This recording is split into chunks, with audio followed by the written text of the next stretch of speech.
How do you see the current euphoria, at least around the tech startups? What is your take on this? Is this just the beginning? Is this a bubble? Love to hear your thoughts on these two different subjects. So for us, for a venture firm like Kalaari, it's a very different approach, and they will look at many different business models in many different subcategories. We look at everything beyond new economy as well. So for us today, many of the companies that y'all are running fall under one category, which we call the new economy space, right? We will do consumer, we will do fintech, but then we call that part of financial services, part of consumer. And new economy will be the new age consumer. So a D2C brand may overlap between our consumer sector coverage and our new economy coverage, to give you an example. So when we think about new economy, startups, the fast growing companies, our view is that, look, 99, the overhang, once bitten, twice shy is probably why we were slow to get back into appreciating what was being created, let's say in the 2010 onwards vintage. Today, it's front and center there. We are actually latecomers to the party this time around, and we will be playing a different game from what a Kalaari would play, right? So for example, any venture firm will be looking to make multiple investments, not the 10, 15 probably per fund. And if you're Kalaari, make the 100Xs as well, right? Our approach in private equity is to make 10, 15 investments in a fund, which would mean about 4 investments in a year. So a very, very different pace of investing, more concentrated fund. And so we can't afford to have too many losses. You need to, be careful about what you're going to invest in and also how you're going to make that investment successful. So it's a very involved process post-investment as well, right?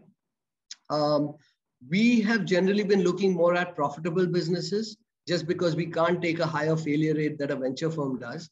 We look at the segment today and we are stunned by the kind of growth companies have shown. I think in some cases, COVID has clearly accelerated digitization and a path to profitability for some of the companies. We definitely believe that this is not a flash in the pan. This is something serious, which is why it's become a core sector for us at Chrys Capital. But yes, we do struggle with valuation. We struggle with a few other things as well, which is alignment sometimes in terms of how is the value going to be created. Because we come from a traditional mindset, we will look at profits. We will look at, okay, this is the growth, last 5-year CAGR. What is the growth going to look like in the future? How is it going to be profitable? Who's going to end up disrupting us if we are the disruptors today, right? And anything that's fast changing, the risks are higher. So we will end up demanding a higher return on investment here as well. But what has been the biggest challenge for us here is to just appreciate even the kind of growth that you can see, right? And in some cases, we've actually been privy to it, where we've seen it close up and said no to an investment, said no again 6 months later, no again a year later, and realized how well the company has done over time, right? So I definitely think that there is a lot of potential in this space. I think there's a lot of money chasing companies as well, and that can create its own challenge in some ways. But it's an exciting time to be a startup. It's an exciting sector for us to be an investor in. So what is the importance of building for an IPO from day one or day whatever, right? What is your advice to founders of startups on building public companies? Do they just think about it 18 months, 2 years before they go public? Is there anything any of our founders in this call should be thinking today that would help them serve them better? Now, as a startup, I mean, when you're just getting off the ground, an IPO may seem very far away, right? And so you may have higher priorities, bigger problems to worry about. And so for each business, it'll be a different timeline. But I think what people need to realize is it takes at least a year from the time you really say, I want to go public and I'm going to select investment bankers and I'm going to get somewhere, to really end up listing your company, right? Sometimes it can take you more than a year from that point in time when you've selected the IPO investment bankers, right? So clearly that's not the time to start planning for an IPO. right? The way we do it at Chrys Capital is when we make an investment in a company, we have a very direct conversation with the entrepreneurs saying, look, we know you may have a 20-year or a 50-year horizon. We have a 5-year horizon. We want to understand exactly how you are thinking about your future. Do you believe you will sell out? Do you believe you will do an IPO? Do you believe you will remain private and not sell out at all? And it's important to have that discussion because our companies are more mature. They're able to have that discussion, which gives us clarity. And if they say we, ultimately want to be a listed company, then you have to plan in advance because there are lockups, there's times, the IPO window is very hot right now, it may not be hot in 2022 or 2023. So you have to also plan to be prepared to take advantage of a situation when you're thinking about going public, right? And there are many things that are considered regulatory headaches. Oh my God, I'm public, I got to announce quarterly results, I got to build a board, the board has to have a certain number of independent directors, has to have some diversity. I think, especially in the startup ecosystem, I think it needs to be thought of a little more constructively, saying, how can I get some value out of my board versus just saying, I got to do X, Y, Z to go public, right? So I think there are many elements to it. And if you combine all of that, I would think that you have to start thinking about it at least 3 years before you're a listed company, if not before that. But one question, Kunal, one is, of course, preparing that 18 months or whatever. But today, what could these founders be doing from governance, from building finance organizations, or even, how should I say, building relationships with potential pre-IPO investors like you? When is the right time to be thinking about all of these? No, so I think that I would say has to be a constant thought in your head, right? I think, look, when you're starting out, you have higher priorities. When you're at Series A or B, there's concept selling, storytelling, evangelizing, inspiring your teams. All of those things become much more critical, right? But as you get off the ground, you need to build your team. You may be wearing multiple hats when you're in year 1, year 2 of your company, but in year 5, you've got to give up some of the responsibilities, professionalize, have others really building out the team. And similarly, think of the board. I mean, I believe today, a lot of boards are essentially just a mathematical formula of the capital raise. So investors invest. If they own a large stake, they get a board seat or 2, right? And as you raise A round, B round, C round, D round, if somebody is large enough and have a large enough stake, they get a board seat. Otherwise, they don't get a board seat. So the board is essentially just filled with financial investors and VCs, right? And that can get a little, lopsided, frankly, because there are lots of other help that you may need. You may need some domain expertise. You may need some global knowledge that is not available in India because you're cutting edge. You may need legal help. You may need an HR person. I think it's useful to balance out that board on functions rather than just saying, look, who are the top 10 shareholders in my cap table or top 5 shareholders in my cap table? It's harder to balance it out in the early years, but it's important to kind of do that over time because the board will be a mirror test to the founders as well, right? Are the founders doing a good job? When we talk about governance, look, in a fast-moving environment, there'll be lots of decisions that need to be taken quickly. But a board can sometimes help frame what is it that the founders are allowed to do on their own, what is it that they need to come to the board for, what is it that require multiple iterations. And all of those things help institutionalize an organization, right? So it's very important. The founder's vision obviously shapes the organization, but I personally believe that the founder's job is also to try and make the firm less dependent on himself or herself. And not too many people do that. And that would be the ultimate, which is what I think the board can also sometimes help nudge a founder along.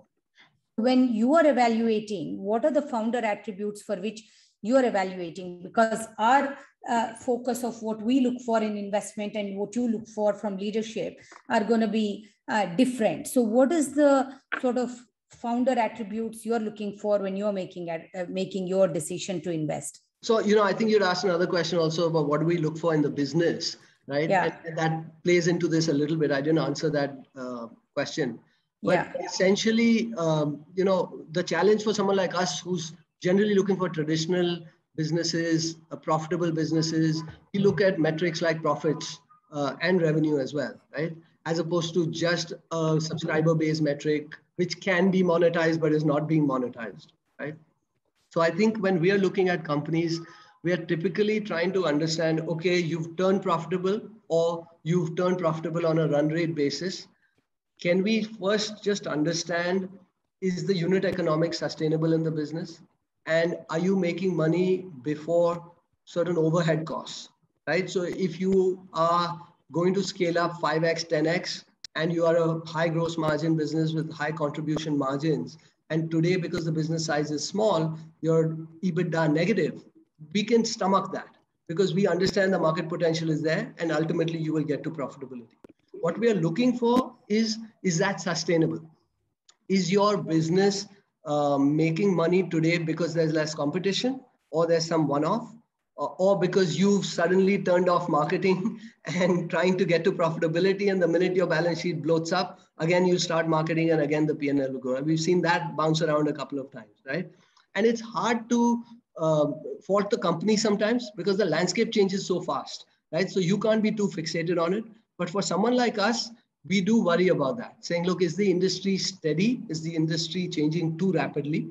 Can we be comfortable that tomorrow a SoftBank's not going to come and put $500 million in our competitor and change the economics of the industry, right? So that's something we care about. We, what do we look for? We try to make sure that is the company making money or gaining market share without really, playing the discount or the war chest game, just because we don't have that war chest ourselves, right? Is the customer acquisition cost coming down over time, right? So we're looking at some of these characteristics which are less to do just with the company. It's got to do with the competitive landscape as well. And then say, okay, we feel it's a relatively stable industry. We feel leadership is not going to change and bounce around. Whoever's number one today is not going to become number 10 tomorrow. And now we have to stomach the valuation that a company like that will command, but we believe growth will allow us to pay for it. Now, what does that mean for the entrepreneur? We're not at the stage where the entrepreneur is evangelizing and saying, this will work, trust me, right? We are looking at numbers. We're looking at profitability or close to profitability, part to profitability. So we are looking for somebody who can obviously continue inspiring, evangelizing, the storytelling, but somebody who's also willing to admit, some of the mistakes they've made over time, somebody who's humble, somebody who realizes how much luck plays a role sometimes in success as well, right? And all of that effectively then builds trust. We know we've made tons of mistakes, and I'm sure every company could go back and say, if I had to do something differently, I wouldn't do A, B, and C. So I think some of those things matter to us quite a bit, right? We want to make sure that if there is negative news, we will hear it directly from the company first, right? Rather than having to probe to really figure out what went wrong. I think those are some of the things we will look at. And for the founder, we do try and see if the founder is the right founder for today, and is the founder going to be the right person 5 years later as well. We don't pass the judgment call immediately because it's an evolution. Some founders evolve with the companies. Some founders themselves realize that, look, they're great at building the company up to a certain point, but want to bring in a professional management team. We'd love to be part of that dialogue with the entrepreneur. So we may not ask the entrepreneur immediately, hey, when are you going to relinquish? But we would like to understand how they're thinking about it. What is that role that you're going to fill? What is the role as you develop that you're going to control by yourself? And what is the horizon in which, if a bus were to hit you, who do you think within the firm can take over? So we like to have conversations around it versus passing judgment, because each case is different. The other difficulty I've seen, Kunal, is early stage boards work very differently from more diverse PE-centered boards. And I think founders sometimes struggle with that kind of board transition and also that wavelength of conversation, right? And sometimes even great companies can go into a tailspin because founders haven't fully thought through how to do a complex board management, right? And then if there's a lot of conflict on the board, conflict management on the board, then it just is distractive and can be even not just distractive, it can be destructive, right? And I've seen that too.